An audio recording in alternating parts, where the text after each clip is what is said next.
오늘은 신명기 14장의 주제의 말씀입니다. 참 오늘 말씀은 오늘 본문 채택한 말씀의 첫 절부터 상당히 좀 부담스러운 명령으로 시작됩니다. 너는 마땅히 매년 토지 소산의 11조를 드릴 것이며, 오늘 어떤 주제가 나올지 다 아시겠죠? 논란의 11조입니다. 11조. 근데 워낙 저희 교회에서 11조에 대한 성경의 가르침을 많이 강해했고 서로 나누었기 때문에 어느 정도 11조의 가치에 대해서는 공감하는 바가 있을 것 같습니다. 오늘은 그 주제를 좀 넘어서서 오늘 우리가 함께 교훈하고 함께 은혜를 나눌 것들을 오늘 말씀을 통해서 나누어 보고자 합니다. 구약 성경에서는 11조의 기능이 두 가지 정도로 나옵니다. 첫 번째는 민수기 18장 21절에 나와 있습니다.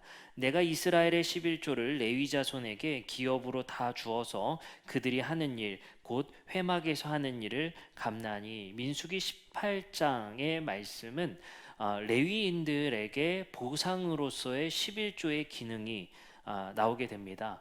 왜냐하면요, 신명기 18장 1절의 말씀에 보면 그 근거가 레위 사람 제사장과 레위의 온 지파는 이스라엘 중에 분깃도 없고 기업도 없을지니 그들은 여호와의 화제물과 그 기업을 먹을 것이라. 레위 사람들은요, 이스라엘 중에서도 분깃을 받지 못하고 기업을 받지 못하는 특수한 일을 하는 자들이기 때문에 그들에게 11조를 통해서 보상을 한다라는 내용의 11조의 기능이 있습니다.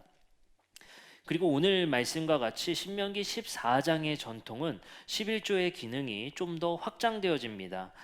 이건 레위인들에게만 속한 게 아니고요. 28절 29절 말씀에 보면 매 3년 끝에 그의 소산의 10분의 1을 다 내어 내 성읍에 저축하여서 너희 중에 분깃이나 기업이 없는 레위인 뿐만 아니라 내 성중에 거류하는 객과 고아와 과부들이 와서 먹고 배부르게 하라. 그리하면 내 하나님 여호와께서 내 손으로 하는 범사에 내게 복을 주시리라. 민수기와 신명기의 전통의 공통점은 분깃이 없는 레위인들에게 보상의 문제를 11조의 제도를 통해서 주었다는 사실을 알 수 있고, 신명기의 전통에 의하면 그것이 조금 더 확장되어져서 고아와 과부와 가난한 자들을 위해서 쓰일 수 있는 균등을 위한, 또 분배를 위한 기능으로서 11조의 기능이 나오게 됩니다. 그러나 이 성경이 11조가 정말 이 문자 그대로 사용되고 제도되었느냐에 대해서는 꽤 많은 의문점이 남습니다. 왜냐하면 신명기의 전통에 있다라고 말할 수 있는 역사서에 보면요, 여호수아서 21장 41절에는 조금 다른 내용이 나옵니다. 이런 말씀이 있죠. 레위 사람이 이스라엘 자손의 기업 중에서 받은 성읍은 모두 48성읍이요 또 그 목초지들이라. 레위 사람들이 분깃이 없어서 11조의 소산의 보상을 받아야 되는데, 여호수아서 21장 전통에 의하면 레위 사람이 이스라엘 자손의 기업 중에 성읍을 받는데 48성읍을 받습니다. 분깃이 없다고 볼 수가 없는 거예요. 그렇기 때문에 당시의 레위인들이 정말 분깃이 없었냐 분깃이 있었냐, 이런 전통의 차이가 다소 있습니다. 그렇기 때문에 이것은 시대적으로 레위인들의 위치가 그리고 레위인들의 삶의 형편들이 조금 바뀌어 나간 것이 아닌가라는 생각이 들 수밖에 없습니다. 신명기가 쓰였던 칭의의 레위인들의 모습과 그리고 역사서가 쓰였을 당시의 레위인들의 모습은 꽤 달랐던 것 같습니다. 자가도 소유할 수 있었던 것 같고요, 분깃도 있었던 것 같습니다. 그에 따라서 11조 제도도 레위인들에게 쓰이는 방식이 조금 달랐을 수도 있습니다. 그리고 레위인들이 똑같이 그것도 요구하고 이것도 요구했을 수도 있습니다. 그것이 어떻게 레위인들에게 주어졌는지는 분명하지가 않습니다. 왜냐하면 어떻게 적용됐는지가 성경의 전통 속에서 나오지 않기 때문입니다. 그럼 좀 우리가 역사를 좀 건너서 예수님 시대에는 이 11조가 어떻게 사용됐는지 또는 이 전통이 계속되었는지 살펴볼 필요가 있을 것 같습니다. 중간 부분은 완전히 공백이 있는 거예요. 마태복음 23장 23절에 보면 11조의 전통이 예수님 시대까지 이어지고 있다는 사실을 알 수 있습니다. 이렇게 말합니다. 율법 학자들과 바리새파 사람들아, 위선자들아, 너희에게 화가 있다. 너희는 박하와 회향과 근체의 11조는 드리면서 정의와 자비의 신의와 같은 율법의 더 중요한 요소들은 버렸다. 그것들도 소홀히 하지 않아야 했지만 이것들도 마땅히 행해야 했다라고 예수님은 바리새인들과 율법 학자들을 질책하실 때 11조에 대한 이야기가 한 번 등장하게 됩니다. 근데 여기서 참 재미난 사실은 뭐냐면요. 율법 학자들과 바리새파들이 11조의 전통을 계속 이어오고 있었다는 사실은 알 수 있는데 드린 품목입니다. 뭘 드렸냐면요. 박하와 회향과 근체를 드렸다는 거. 이거 다 향신료예요. 이게 지금으로 따지면 민트, 허브 이거거든요. 이런 향신료의 품목들을 하나님께 11조로 드리고 있었다는 거예요. 근데 이 11조의 전통이 마태복음 23장 예수님 시대에 이 우리가 힌트할 수 있는 이 11조의 목록은 신명기 14장의 목록과 매우 큰 차이가 있습니다. 신명기 14장에 이렇게 말한단 말이죠. 내 하나님 여호와 앞 곧 여호와께서 그의 이름을 두시려고 택하신 곳에서 내 곡식과 포도주와 기름의 11조를 드려라. 품목이 어떻게 되죠? 곡식, 포도주, 기름, 뭐 고기 이런 류가 보통 품목으로 정해져 있습니다. 이런 11조를 드리라는 거예요. 또는 이것을 가져가기 어려울 때는 돈으로 환산해서 금액으로 드리라는 얘기는 있습니다. 어찌됐든 이 향신료를 드리는 것과 품목이 매우 상이한 차이가 있다는 것을 알 수가 있습니다. 어떻게 생각해야 될까요? 이 전통이 꽤 유연하게 지켜졌다라고 볼 수 있어요. 유연하게.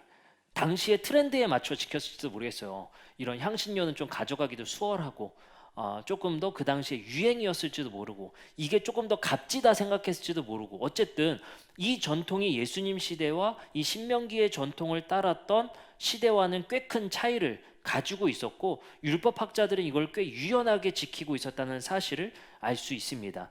그러니까 예수님 시대에도 시행되긴 했지만 다른 품목으로 드려졌다는 사실은 우리가 볼 수 있습니다. 근데 우리가 여기서 저는 말씀을 묵상하면서 꽤 중요한 사실 한 가지를 좀 묵상하게 됐습니다. 그게 뭐냐면요. 그래. 이 품목의 유연성을 가지고 지켰는데 이 율법학자들과 바리새인들이 이 11조를 드리는 것에 대해서 예수님께 혼이 났단 말이에요. 혼이 났단 말이에요. 근데 그 혼난 이유가 뭐냐면요. 박하와 회향과 근체의 11조는 드리면서 정의와 자비와 신의와 같은 율법의 더 중요한 요소는 지키지 않았다는 거예요. 그러니까 예수님은 적어도 11조보다 너희가 율법에 담겨 있는 정신의 가장 중요한 정의와 공의와 자비와 같은 그런 이웃을 위한 섬김의 일들과 이런 전통은 지키지 않았다는 거예요. 그게 더 중요하다라고 여기고 있거든요. 근데 여기서 뭘 저는 힌트할 수 있다라고 생각이 되냐면요. 박하와 회향과 근체의 특징이에요. 어떤 특징이라고 볼 수 있냐면요. 나눠 먹을 수가 없는 거예요. 향신료를 가지고 나눠 먹을 수가 없거든요. 왜 그러냐면요. 11조의 특징 중에 하나가 뭐냐면요. 신명기 14장 29절의 말씀에 보면 이런 말씀이 있어요.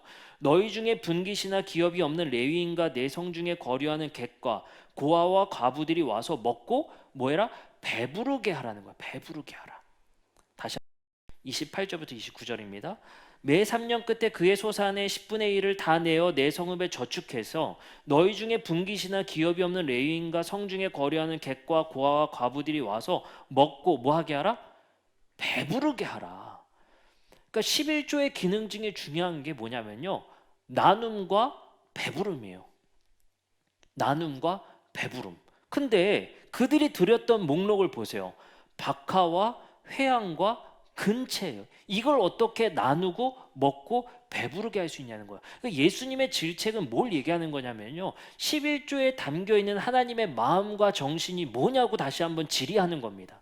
너희에게 11조에 담겨 있는 정의와 자비와 신의와 나눔의 전통은 사라지고 그저 너희들이 보이기에 뽐낼 수 있는 박하와 회향과 근체를 드리고 있다는 거예요. 여기서 예수님은 11조의 정신이 무엇인지를 우리에게 교훈하고 있습니다.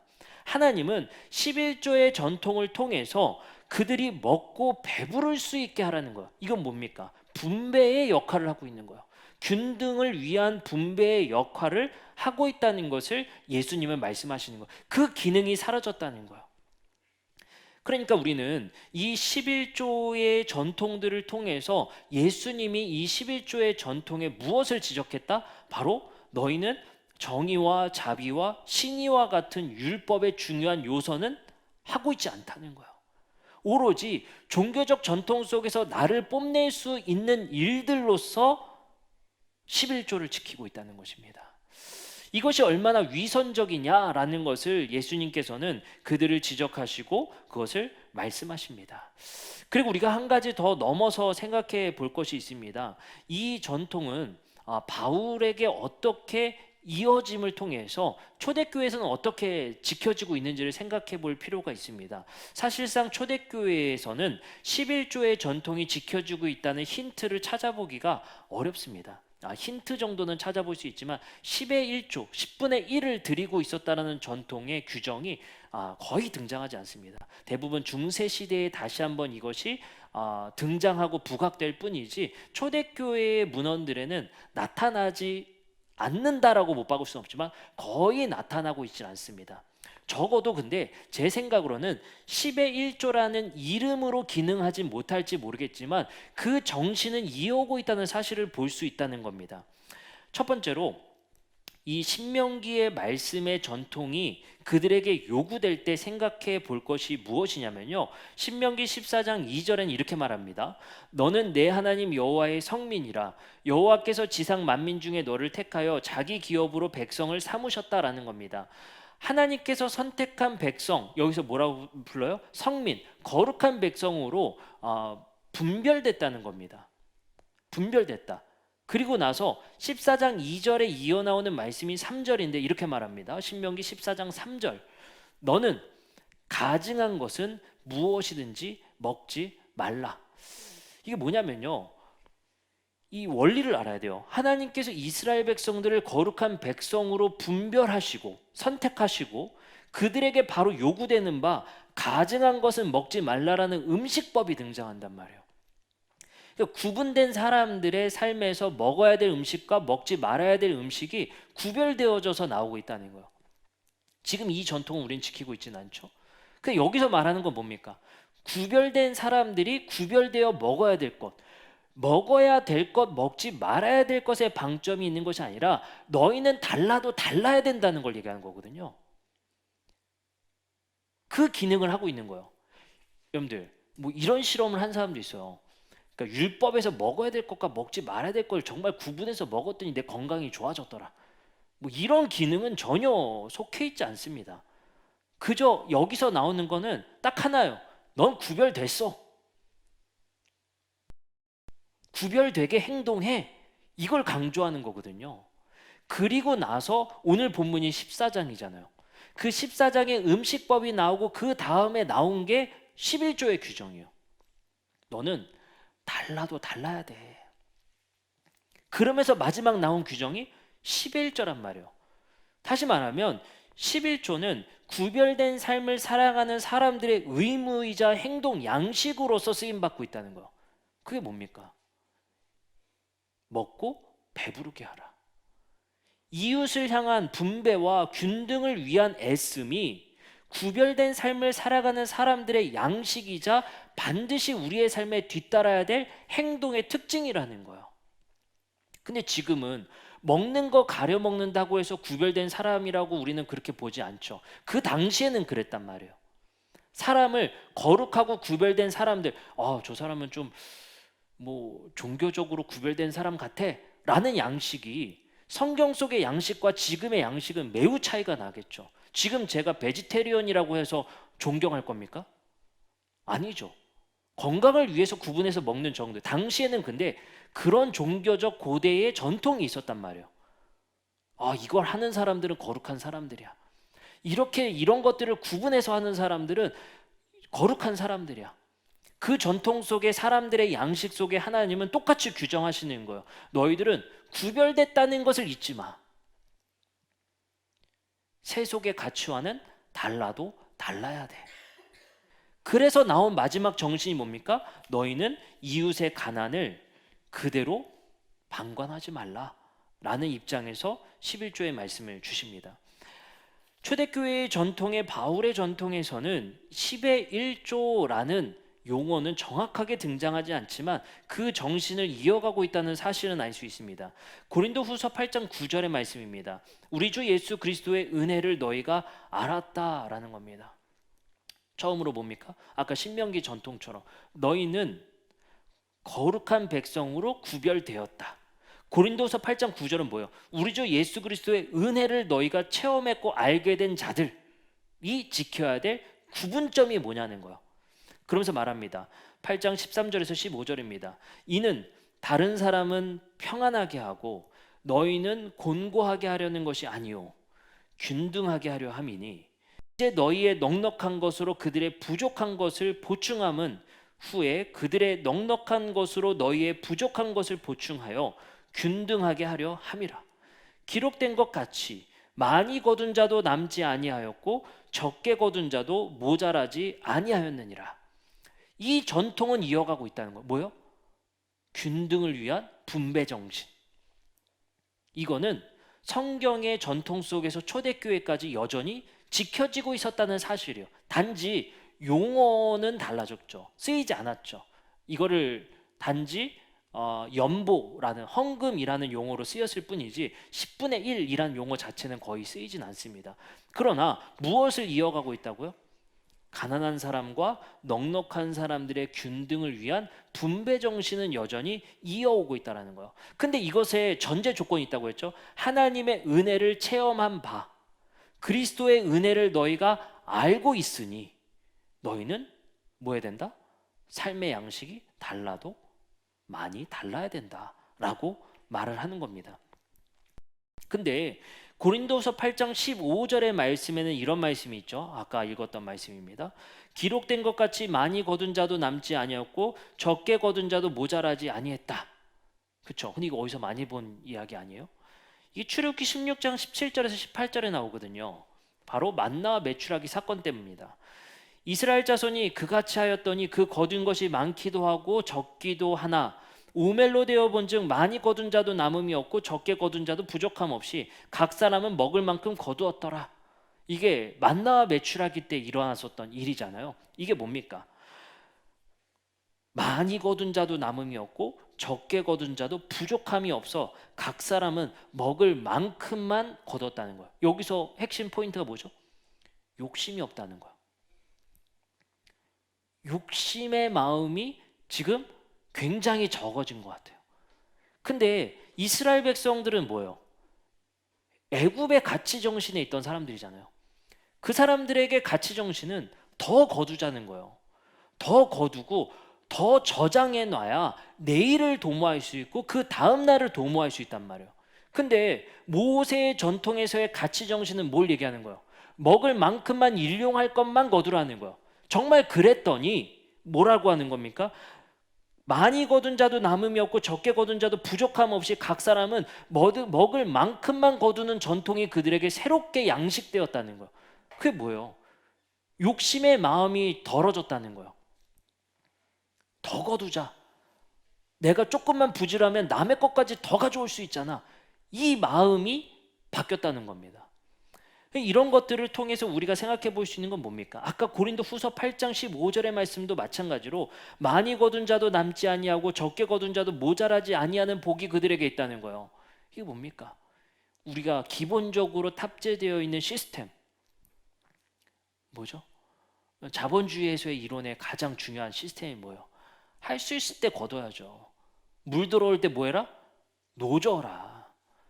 이게 우리가 기본적인 마음 안에 우리의 세계관 안에 우리 안에 이데올로기 안에 당연히 탑재되어 있는 이야기입니다. 욕심낼 때 욕심내야 되고 남들 노져올 때 더 빨리 노져야 되고 이것을 위해서 탈법 우리가 잘못된 법에 어긋나지만 않으면 할 수 있는 꼼수를 다 써서라도 먼저 앞질러 갈 수 있으면 앞질러 가라. 이게 우리의 가치 정신, 현대의 가치 정신 아니겠습니까? 여기서 우리가 낙오하면 다시는 회생할 수 없는 사회, 실수하면 다시 한번 거듭날 수 없는 사회, 우리 이것을 말하고 있잖아요. 이러한 마음 속에 오늘 고린도 후서의 말씀에 초대교회의 정신에서 지키고 있는 가치 정신은 뭘 우리에게 말을 하고 있습니까? 이렇게 하면 되겠냐는 거예요. 이렇게 하면 뭘요? 너희들이 균등을 위해 분배하라. 이것이 지금 우리가 사는 사회 속에서 가능한 이야기냐라는 것을 우리가 반문할 수밖에 없는 거예요. 근데 출애굽기의 말씀과 고린도 후서의 말씀을 생각해 보니 우리에게 이 마음의 가치 정신을 바꾸고 변화되어야 된다는 것을 우리가 알 수 있다는 거예요. 먹을 만큼만 거둘 수 있는가? 이건 뭘 말합니까? 만족감의 문제예요. 우리의 생각과 정신의 문제입니다. 우리가 뉴스를 보면서도 참 아이러니한 게 있죠. 얼마 전 뉴스에서 나왔었던 굉장히 충격적인 뉴스 한 가지가 있었습니다. 서울대학교 도서관에서 한 학생이 화장실에서 자살했다라는 이야기예요. 누군가는 그럴 거야. 야, 씨, 나는 대학도 그렇게 못 나왔는데 서울대 나왔으면 앞으로 창창할 건데 뭐가 아쉬워서? 사회에서 1등 중에 1등들이 간다라는 서울대까지 가서 뭐가 부족해서? 뭐가 만족스럽지 않아서 화장실에서 극단적인 선택을 했는가? 의문이 남을 수밖에 없는 거예요. 만족이라는 것이 무엇입니까? 그 학생에게 만족이라는 것이 무엇인지를 되물을 수밖에 없는 거예요. 세상에서 우리가 이 정도 하면 만족할 거야 라고 생각하는 기준들을 잘 생각해 보면요, 많은 연예인들, 가진 것 다 가진 연예인들이 왜 그 만족의 끝을 모르고 마약에 손을 대고 자살의 길을 가게 됩니까? 여기서 우리는 물을 수밖에 없는 거예요. 하나님께서 우리에게 복을 주신다는 것은 많게 거둔 자도 남음이 없고 적게 거둔 자도 부족함이 없음을 느끼는 만족감, 우리의 삶의 그 정신의 문제에 담겨 있는 그 만족이라는 것은, 그 기준의 만족이라는 것은 저는 복일 수밖에 없다고 생각해요. 만족하며 사는 것, 만족함에 감사할 수 있는 가치 정신을 소유하는 것, 그것에 행복할 수 있는 것, 그것이야말로 정말 우리가 소유하기 힘든 것이고 하나님의 복일 수밖에 없습니다. 그것이 성경에서 우리에게 말하는 매우 중요한 가치임을 우리는 알 수 있습니다. 빌립보서 4장 11절부터 13절은 바울이 이 만족감에 대해서 이렇게 말합니다. 11절입니다. 내가 궁핍함으로 말하는 것이 아니니라. 어떠한 형편에든지 나는 자족하기를 배웠노니 나는 비천에 처할 줄도 알고 풍부에 처할 줄도 알아. 모든 일에 곧 배부름과 배고픔과 풍부와 궁핍에도 처할 줄 아는 일체의 비결을 배웠다는 거. 그러니까 바울이요, 이 종교 생활을 하면서, 기독교 종교 생활을 하면서 궁극적으로 배운 비결이 있다는 거야. 그게 뭐라고 해요? 나는 비천에 처할 줄도 풍부에 처할 줄도 알고 배부름과 배고픔과 풍부와 궁핍에도 처할 줄 아는 비결을 배웠다는 거야. 그게 뭡니까? 가난할 때나 부할 때나 늘 만족할 수 있는 비결이 있다는 거. 그게 우리가 이 기독교를 우리가 신앙생활을 하면서 우리가 궁극으로 배워야 할 비결이라는 거야. 많이 거둔 자도 적게 거둔 자도 먹을 만큼만 거둘 수 있는 만족감. 남의 것을 더 갖겠다는 것이 아니라 하나님이 주신 것에 대해서 만족할 수 있는 것. 근데 우리도 아이들에게 자연스럽게 말하는 것 같아요. 넌 왜 이렇게 욕심이 없냐? 야, 넌 맨날 왜 이렇게 남한테 다 뺏기고 다녀? 욕심 좀 가져라, 야. 우리가 입버릇처럼 하는 것 같아요. 그 가치 정신은 뭐, 애가 도태될까 봐, 뒤처질까 봐. 우린 아이들에게 만족감을 가르치지를 못하는 것 같아요. 그리고 그 훈련이 우리에게 없는 것 같습니다. 바울은 그래서 빌립보서 4장 13절에 이렇게 말합니다. 내게 능력 주시는 자 안에서 내가 모든 것을 할 수 있다. 능력 주시는 하나님 안에서 배운 비결이 바로 만족이라는 거예요. 내 안에 그 넉넉한 만족감이 있을 때 우린 뭘 할 수가 있어요? 나눔이 가능해질 거예요. 만족 없는 사람이 어떻게 나눔을 시행할 수 있습니까? 늘 나는 불만족스럽고 늘 결핍이 있는 상태에서 무엇을 우리는 이웃에게 손을 내밀 수 있습니까? 도무지 할 수가 없는 거예요.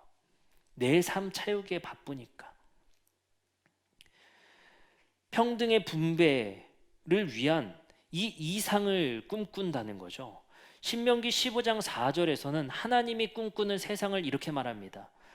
내가 만일 내 하나님 여호와의 말씀만 듣고 내가 오늘 내게 내리는 그 명령을 다 지켜 행하면 내 하나님 여호와께서 내게 기업으로 주신 땅에서 내가 반드시 복을 받을 것인데 너희 중에 가난한 자가 없을 거라는 거예요.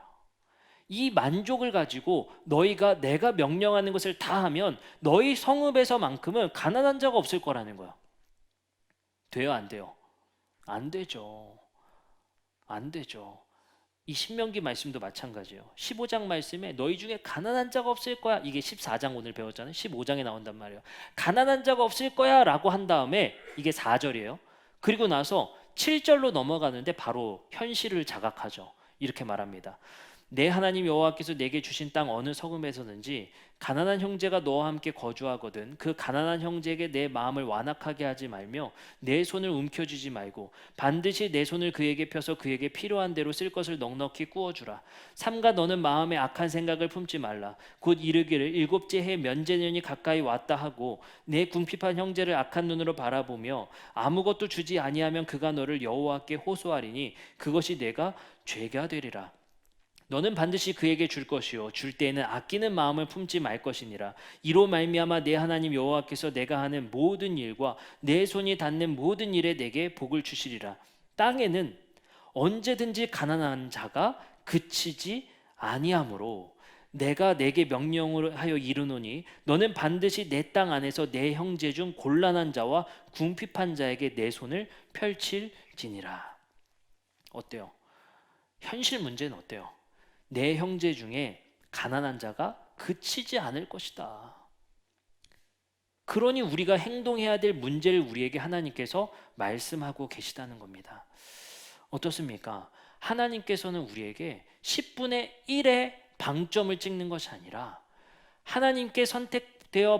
우리가 하나님께 선택되어 거룩한 백성이라고 선택된 그 은혜를 입은 자들이 가져야 될 행동 양식이 뭐냐는 거예요. 달라야 된다. 사회의 행동 윤리와는 우리의 윤리와는 달라도 많이 달라야 되죠. 그게 뭡니까? 우리는 하나님 안에서 충분함을 느낄 수 있어야 돼요. 끊임없는 불만족과 결핍의 시대를 살아가는 우리에게 만족감이라는 하나님께서 주는 그 만족감이라는 은혜가 우리에게 있을 때 우리에게도 기꺼이 나눌 수 있다는 것이 필요할 것 같습니다.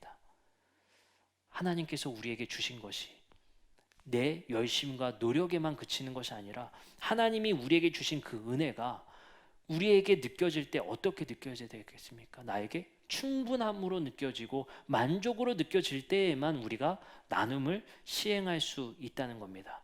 근데 우리는 보통 이렇게 생각하죠. 적정선 이 정도 벌면 그땐 기꺼이 나눌게. 충분하니까. 그땐 내가 좀 나눌 수 있을 것 같아. 근데 그때는 만족할까요? 그때는 충분할까요? 성경은 끊임없이 우리에게 도전하는 거예요. 끊임없이 우리에게 자각시키는 겁니다. 출애굽기의 말씀과 고린도 후서의 말씀과 같이 우리에게 정말 먹을 만큼만 거둘 수 있는 마음의 넉넉함이 있겠냐는 거예요. 이러한 제도들과 하나님께서 우리에게 가르쳐 주시는 균등을 위한 분배의 전통이 우리에게도 우리 교회에 분명히 있어야 할 것입니다. 이 기능은 많이 바뀌었는지 모르겠어요. 뭐 레위인에게 분깃을 주거나 뭐 이런 것들은 지금 현재는 적용하기 많이 어렵겠죠. 그러나 이 정신이 그대로 지켜지고 있다는 사실은 기억할 필요가 있습니다. 균등을 위한 분배 정신.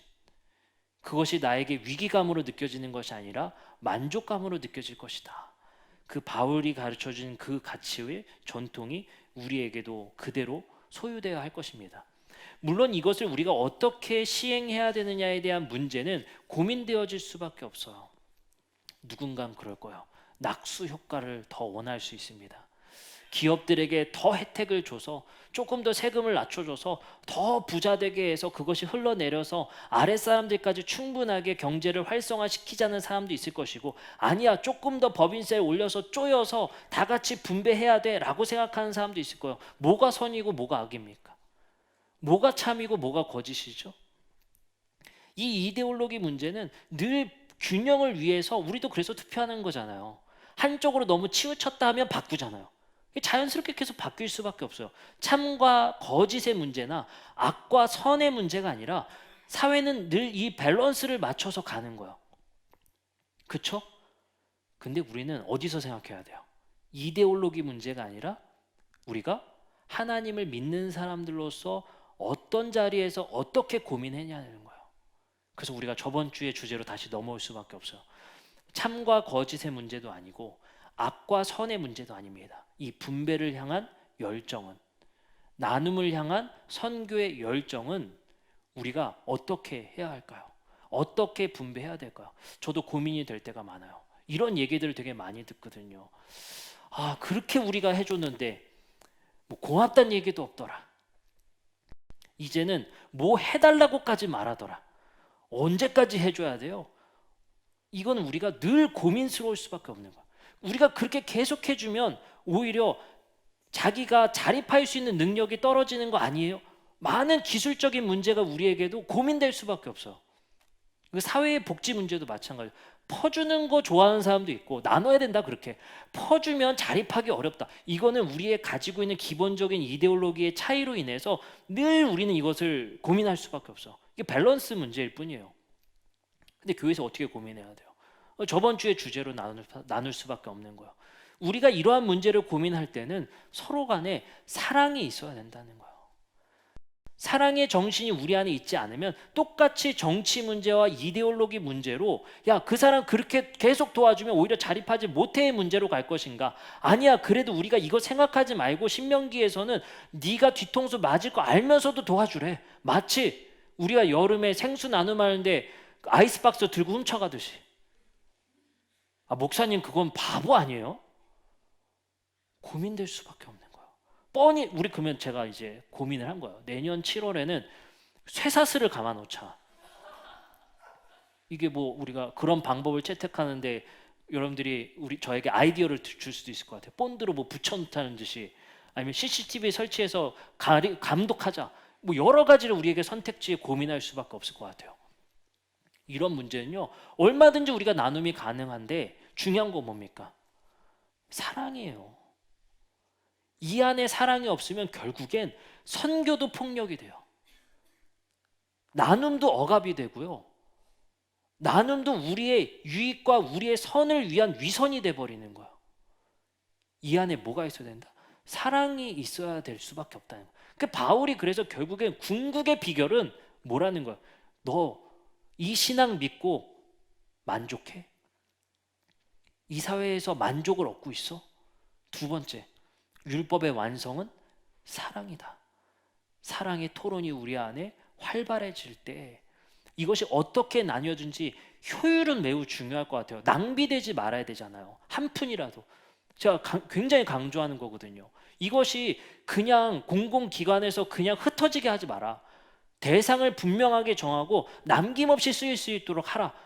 얘기를 하거든요. 그러면서도 우리는 늘 고민스러울 수밖에 없는 거예요. 방법에 대해서. 그러니 이거는 참과 거짓의 문제, 악과 선의 문제가 아니라 우리 모든 사람은 다른 철학과 다른 이데올로기 속에서 이 자리에 모였단 말이에요. 다른 생각을 가질 수밖에 없어요. 근데 우리가 잊지 말아야 될 건 뭡니까? 우리는 나눠야 한다. 그들을 긍휼히 여겨야 된다. 근데 어떻게? 이건 토론해야 돼요. 대화해야 되고 효율을 위해 고민할 수밖에 없는 겁니다.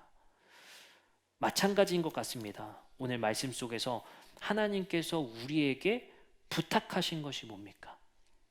아담과 하와에게 부탁한 것이 무엇입니까? 너는 생육하고 번성하여 충만해서 이 에덴을 가꿔라. 정원사 아닙니까? 하나님은 우리에게 지상 명령을 부탁하셨고 맡기셨어요. 이 세상을 에덴과 같이 가꾸는 자가 되라. 어떻게 가꿔야 됩니까? 너희 안에 가난한 자가 생기지 않도록 해라. 그것을 위해서 늘 고민하고 씨름할 수 있는 교회. 어떤 선교를 해야 될지 더 고민하고 토론할 수 있는 교회. 그것이 되었으면 좋겠어요. 다른 신학적인 문제 뭐 이런 것들을 씨름하면서 이렇게 하는 게 맞냐 저렇게 하는 게 맞냐의 문제보다 우리가 심플하게 딱 하나 가져왔으면 좋겠어요. 하나님은 나누기를 원하신다. 나눔을 위해서 우리에게 먼저 필요한 것은 만족이다. 더 벌면 할게요. 남들 연봉만큼 올라가면 할게요가 아니라 내가 지금 가진 것에 만족할 수 있는 마음. 그 마음을 하나님께서 우리에게 먼저 주시고 그 안에서 나눔이라는 달라도 달라야 되는 행동 양식이 우리에게 있어야 될 것 같습니다. 그래서 제가 설교를 마치면서 저희 와이프를 택할 때 그 기준이 가장 중요했습니다. 제가 항상 눈여겨보고 있었거든요. 뭘요? 뭘 나눠줬을 때 가장 먼저 짚는 사람. 나 이거 할래가 아니라 그게 제 나름의 기준이었어요. 살다 보니 꼭 그런 것 같지만은 않은데 저는 그게 굉장히 중요했어요. 만족하는가? 내가 조금 늦게 선택하더라도 내가 먼저 확보하려는 게 아니라 조금 느려도 늦게 선택해도 만족감 가지고 살아갈 수 있는가? 우리 아이들에게 그걸 가르쳤으면 좋겠어요. 그리고 우리도 그 마음을 소유되어졌으면 좋겠습니다. 말씀을 마치고 우리가 함께 찬양하고 기도하는 시간 갖도록 하겠습니다. 하나님, 우리에게 하나님의 크신 은혜 안에서 만족감을 허락하여 주시고 만족 속에서 이웃을 향한 나눔이 우리에게 있게 하여 주시고 이웃의 나눔이 우리의 행동 양식이 되어질 수 있도록 함께 찬양하고 또 기도함으로 우리의 마음의 변화가 일어날 수 있기를 함께 찬양하고 기도했으면 좋겠습니다.